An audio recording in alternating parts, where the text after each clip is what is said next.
right, whenever you're ready. Okay, today I will be illustrating the cause and effects of concussions in football players.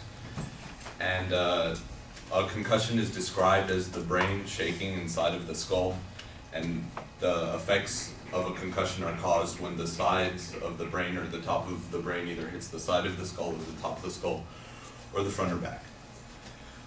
In football, concussions normally occur because when people carry the ball and they're about to get hit, they use their head as the first thing of contact, and when people tackle, they use their head as the first thing to contact. So that leads to a lot of spine and head injuries.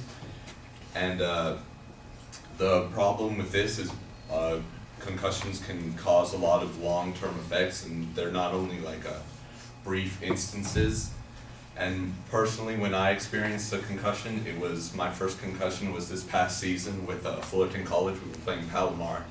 Our very own Keyshawn Sanders, that didn't show up today, dropped the pass and let a defender pick it off. And me thinking, hey, let me go be a hero, went to go try and attack or tackle the defender. And one of the defensive linemen that I was blocking peeled back and kind of laid one on me pretty good. So I have that up here for you guys, for your entertainment.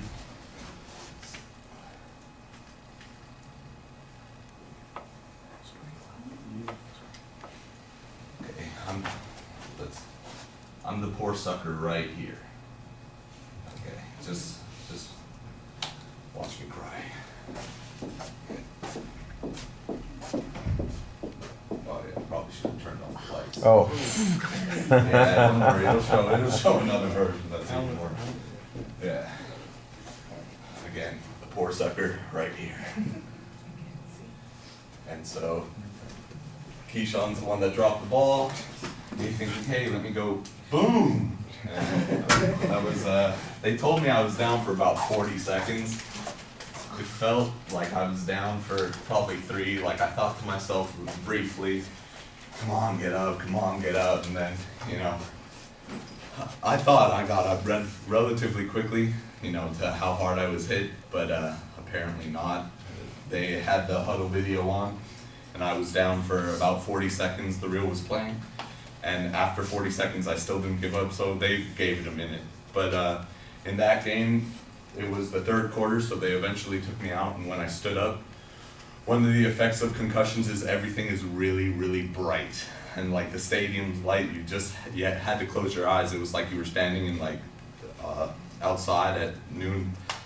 But I felt that, I had a headache, and then they eventually sat me for the rest of the game. Now that was a mild concussion. I have an NFL concussion that is 10 times worse than that.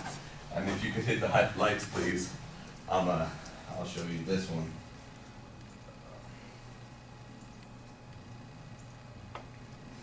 This one's bad.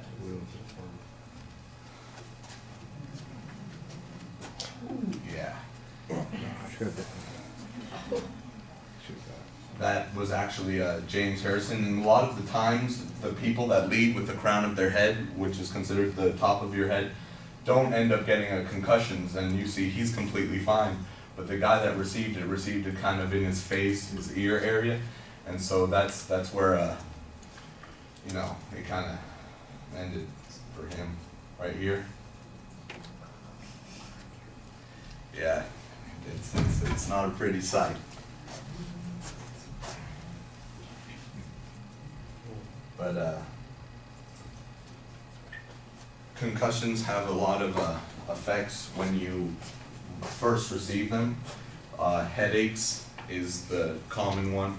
Everybody says they have a headache, but most of the coaches just say, oh, he got his bell rung or something like that, and most of the players who receive concussions end up going back into the game.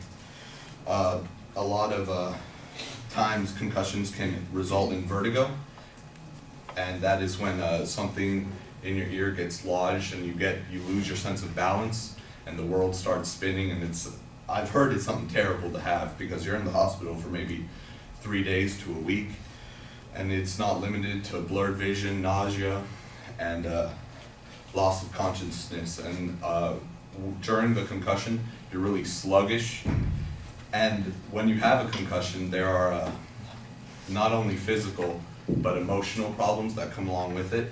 When you have a concussion, sometimes people feel really depressed. I've seen personally one of my teammates have mood swings. Like 1 minute they'll be crying, and then 1 minute they'll be like jumping up and down because the team did something good.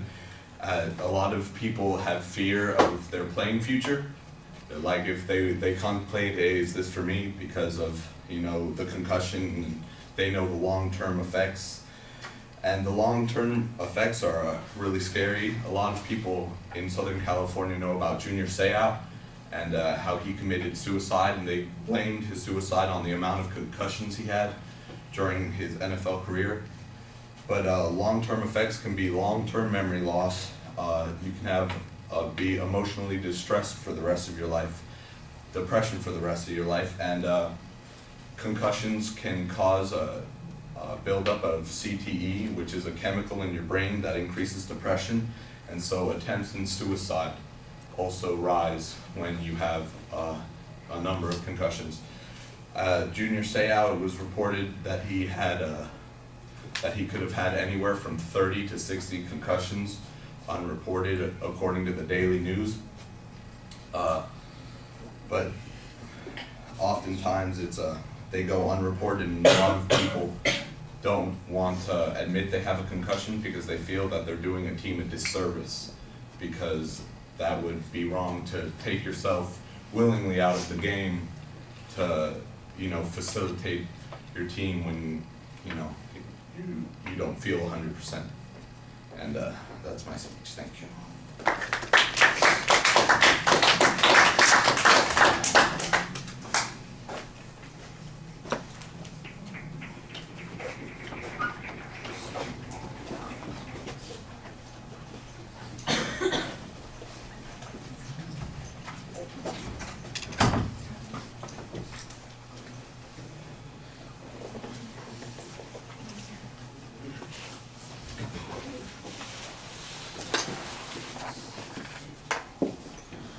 Nick, what did you think?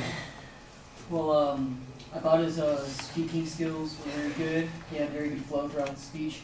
Some problems were that there wasn't really an attention getter at the beginning. Kind of just started with his purpose statement, which was actually clear that it was a good purpose statement, but there wasn't really an attention getter. And then also at the end of the speech, there wasn't really that summarization of the speech, or also a roadmap at the beginning of the speech to kind of give us the main points to go through. And through that, I couldn't really see a structure in the speech. It was more just like all about concussions, and I couldn't really gauge on what are the important factors of the concussions throughout the speech.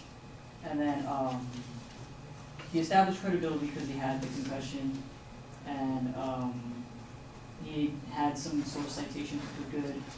Other than that, it was well presented. Okay. Well, I think evaluating the review that you did a very good job. You picked out some of the things that I was going to talk about. There's an absence of an attention device. I think if you started with the whole definition of what a concussion is, that would work a little bit better. But you start off with my speech days, kind of thing, and that's not very interesting. What is interesting is the use of personal experience. I think that gets everybody involved. And in addition to giving you credibility, it gives us something to care about in the speech, because we're seeing real stuff happening to somebody who's right here in front of us talking about that. So that does help. I'd agree. I thought the thesis was pretty clear, but there isn't really much of a preview. And then in the body of the speech, there doesn't sound like there's much of a structure. You're telling a story, but it's not necessarily a story that's told in a particular pattern. And as a consequence, it's difficult to kind of anticipate what's coming up or how these things are connected to each other. And sometimes you dive off into some information that is really mechanical in nature, and other times we're back to the story. And so I think that you need to have a stronger structure for the way you're presenting the material. I don't think you would have to take anything out of what you did. I would keep that. Yeah, but it needs to be organized a little bit differently and put together a little bit differently. The one thing I would disagree a little bit with on the critique that you got from your classmate here is I didn't hear a lot of source citations, so I think that you need to be a little bit more consistent about that. I thought the visuals were pretty well integrated into the speech. You had some good clips. They weren't too long. The nice thing about them, though, is that you're usually narrating them as they're going on. So it's not just let's step out of the speech and watch the video here. It's let me use this video to illustrate the point that I'm talking about. Here's what you can watch for. Here's what's happening. And here, like in the second one, when you're talking about the James Harrison hit, you're talking about how he used the crown of the helmet to, and why it had this particular effect. And I appreciated the fact that you were talking about that while the clip is going on, and we didn't just have silence while the clip is going on, and we're watching that, and it feels like a dead space in the speech. You did a good job presenting that. You do have a little bit nervous feet while you're up there, something that you'll have to watch for next time. All right, thank you.